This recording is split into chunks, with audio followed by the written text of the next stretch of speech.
Drama serial دو کنارے کی next episode میں درے شہوار کی نئی چال تو بہت ہی خطرناک ہونے والی ہے۔ درے شہوار کچھ اس طریقے سے ولید سے بات کرتی ہے کہ ولید کو درے شہوار کی نیت پہ شک بھی نہ ہو اور درے شہوار کا مقصد بھی پورا ہو جائے۔ تبھی ولید سے کہتی ہے کہ آپ جو ماورا اور اس کی ماں کی ہر مہینے مدد کرتے ہیں، مجھے تو یوں محسوس ہوتا ہے جیسے ماورا ایک بہت ہی انا پرست لڑکی ہے، یقیناً اسے اس طرح کسی کی مدد لینا پسند نہیں ہوگا۔ میرا خیال ہے کہ ماورا کو اصل میں جس چیز کی ضرورت ہے ہمیں اسی سلسلے میں اس کی مدد کرنی چاہیے۔ جس پہ ولید کہتا ہے کہ درے شہوار تمہاری بات کا آخر مقصد کیا ہے، میں سمجھ نہیں پا رہا۔ تو درے شہوار کہتی ہے کہ آپ کو نہیں لگتا کہ ہمیں دراصل ماورا کی شادی کے بارے میں سوچنا چاہیے؟ آپ کو ماورا کے لیے کوئی ایسا لڑکا تلاش کرنا چاہیے جو ساری زندگی ماورا اور اس کی ماں کا خیال رکھ سکے۔ تو ولید کہتا ہے بات تو تم بالکل ٹھیک کر رہی ہو اور مجھے پورا یقین ہے کہ آنٹی کو بھی اپنی بیٹی ماورا کی بہت فکر ہوتی ہوگی کہ اگر ان کو کچھ ہو گیا تو پیچھے ماورا کا خیال رکھنے والا کون ہوگا۔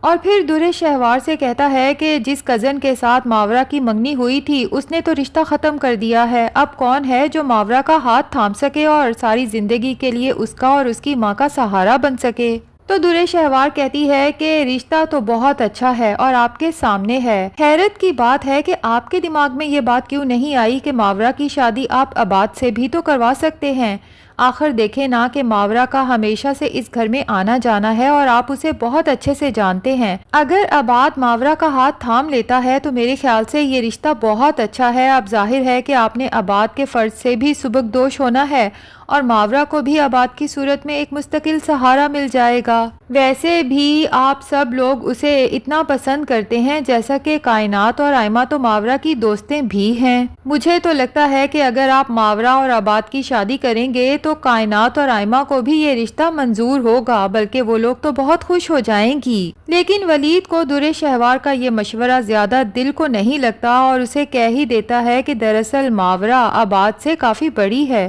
اور اسی لیے ہو سکتا ہے کہ عباد بھی اس رشتے سے راضی نہ ہو۔ لیکن درے شہوار کہتی ہے کہ یہ تو آپ کا خیال ہے نا، مجھے لگتا ہے کہ آپ کو ایک دفعہ بات کر کے ضرور دیکھ لینا چاہیے۔ اگر وہ لوگ انکار کر دیتے ہیں تو الگ بات ہے، لیکن ایک دفعہ ان کی مرضی جاننے میں کوئی حرج نہیں۔ تو درے شہوار کے اتنا فورس کرنے پہ بالآخر ولید اپنے بہن بھائیوں کے سامنے اس بات کا تذکرہ کر ہی دیتا ہے، لیکن عباد کو تو ولید کی یہ بات سن کے کافی حیرت کا جھٹکا لگتا ہے اور اپنے بھائی ولید سے کہتا ہے کہ آپ نے یہ بات سوچی بھی کیسے؟ میں تو ماورا کو بھی کائنات اور آئمہ کی طرح اپنی بہن ہی سمجھتا ہوں۔ لیکن درے شہوار فوراً بول پڑتی ہے کہ بہن سمجھنے میں اور بہن ہونے میں بہت فرق ہے۔ لیکن عباد درے شہوار کی بات سن کے صاف کہتا ہے کہ بھابی آپ مجھے اس رشتے کے لیے فورس نہیں کر سکتی کیونکہ میں ماورا کو اس نظر سے دیکھتا ہی نہیں۔ جبکہ آئمہ جو پہلے تو یہ چاہتی تھی کہ ولید ماورا سے شادی کر لے، وہ تو یہی سوچتی ہے کہ اگر عباد ماورا سے شادی کر لیتا ہے تو بہت اچھا ہے،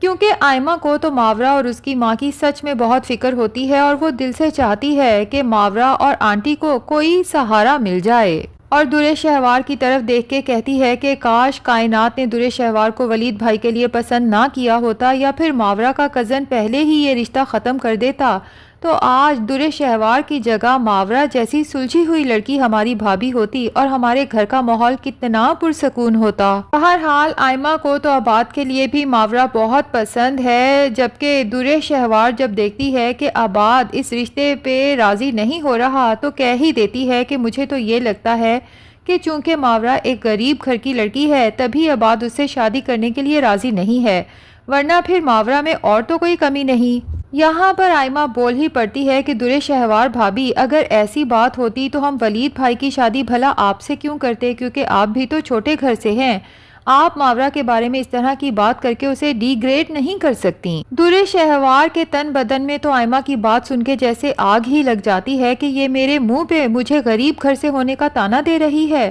اور پھر سوچتی ہے کہ ایک دفعہ تم شادی کر کے میرے گھر تو آؤ، پھر تمہیں مزہ چکھاؤں گی اور بتاؤں گی کہ غربت ہوتی کیا ہے، اور اس گھر میں جانے کے بعد تمہیں اس گھر میں واپس گھسنے تو نہیں دوں گی، پھر میں بھی دیکھتی ہوں کہ بنا اے سی کے اور بنا فیسلٹیز نوکر چاکر کے تم گزارا کیسے کرتی ہو، اور ولید کو بھی ایسا تمہارے خلاف کروں گی کہ تمہارے حالات دیکھتے ہوئے بھی اپنی آنکھیں بند کر لے گا اور تمہارا اس گھر میں آنا جانا بھی بند کر دے گا۔ اور بالآخر آئمہ اور تیمور کی شادی کے دن قریب آ جاتے ہیں۔ اب مہندی کے فنکشن پہ درِ شہوار سوچتی ہے کہ آئمہ کا فنکشن خراب نہ کیا تو میرا نام بھی درِ شہوار نہیں ہے۔ تبھی سب سے نظریں بچا کے چپکے سے آئمہ کے کمرے میں جاتی ہے اور اس کی جوتی کی ہیل کو لوز کر دیتی ہے۔ پھر جیسے ہی آئمہ کو تیار کر کے نیچے لے جانا ہوتا ہے تو درِ شہوار نیچے کھڑی ہو کے تماشا دیکھنے کے لیے تیار ہوتی ہے، اور ادھر آئمہ جیسے ہی سیڑھیاں اتر کے نیچے آتی ہے تو جوتا پھسلتا ہے اور وہ بری طرح سے زخمی ہو جاتی ہے۔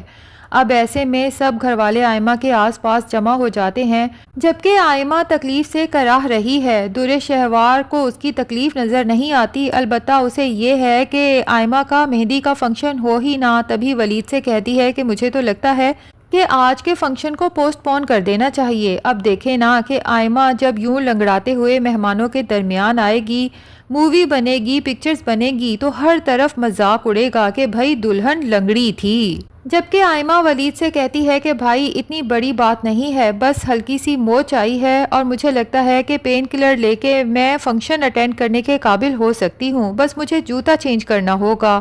اب درِ شہوار کو جب اپنا پلان خراب ہوتا ہوا نظر آتا ہے تو دل ہی دل میں غصے سے پیچ و تاب کھاتی ہے اور فیصلہ کر لیتی ہے کہ مہندی کا فنکشن تو خراب نہیں کر سکی، لیکن تمہاری بارات کا فنکشن خراب نہ کیا تو میرا نام بھی درِ شہوار نہیں ہے۔ اب لگتا یہی ہے کہ درِ شہوار اس بار آئمہ کا برائیڈل ڈریس ہی خراب کرنے والی ہے،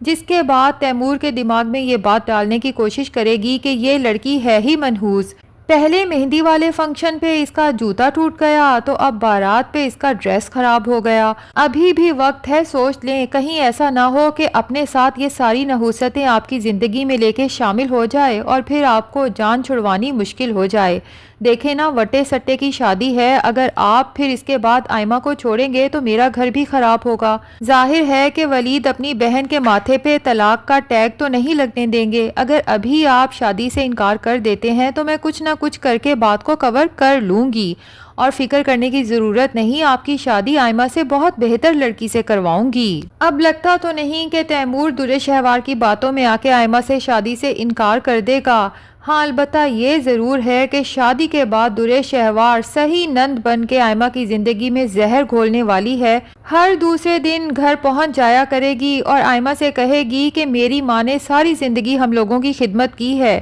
اب ان کا بھی تو حق بنتا ہے نا کہ وہ بیٹھ کے اپنی بہو سے خدمت کروائیں۔ بھائی ولید کے ماں باپ تو زندہ ہی نہیں تھے، ورنہ میری بڑی خواہش تھی کہ میرے ساس سسر ہوتے اور میں ان کی خدمت کر کے دعائیں لیتی۔ تمہارے پاس گولڈن چانس ہے، اللہ سلامت رکھے میرے ماں باپ کو، تم ان کی خدمت کر کے خوب دعائیں لے سکتی ہو۔ اب درِ شہوار کو اتنا تو پتا ہے کہ آئمہ نے ساری زندگی گھر پہ کام نہیں کیے، ظاہر ہے کہ ان کے گھر میں نوکروں کی ایک فوج ہوتی تھی، لیکن درِ شہوار چاہتی ہے کہ وہ آئمہ کو اتنا تنگ کرے کہ اسے تیمور کے ساتھ شادی کے فیصلے پہ پچھتانا پڑے۔ اور تیمور جس نے آئمہ سے وعدہ کیا تھا کہ ہماری شادی کبھی وٹے سٹے کی شادی نہیں بنے گی، لیکن اب جس طرح سے وہ اپنی بہن کی سائیڈ لے رہا ہے اور آئمہ کو ہی جھوٹا بنا چکا ہے، تو لگتا یہی ہے کہ تیمور کے اصل رنگ بھی آئمہ کو شادی کے بعد ہی نظر آئیں گے، جو پہلے تو تیمور کی شخصیت سے کافی مرعوب ہوئی تھی کہ بھابھی جیسی بھی ہیں، بہرحال تیمور اور اس کے پیرنٹس بھابھی سے کافی مختلف ہیں۔ ویسے ناظرین، کیا لگتا ہے درِ شہوار جس کی پوری کوشش ہے کہ آئمہ اور تیمور کی شادی ہو ہی نہ، کیا وہ اپنی اس کوشش میں کامیاب ہو جائے گی یا نہیں؟ کمنٹ سیکشن میں ضرور بتائیں۔ ویڈیو پسند آئی ہے تو لائک اور چینل کو سبسکرائب بھی ضرور کر دیں۔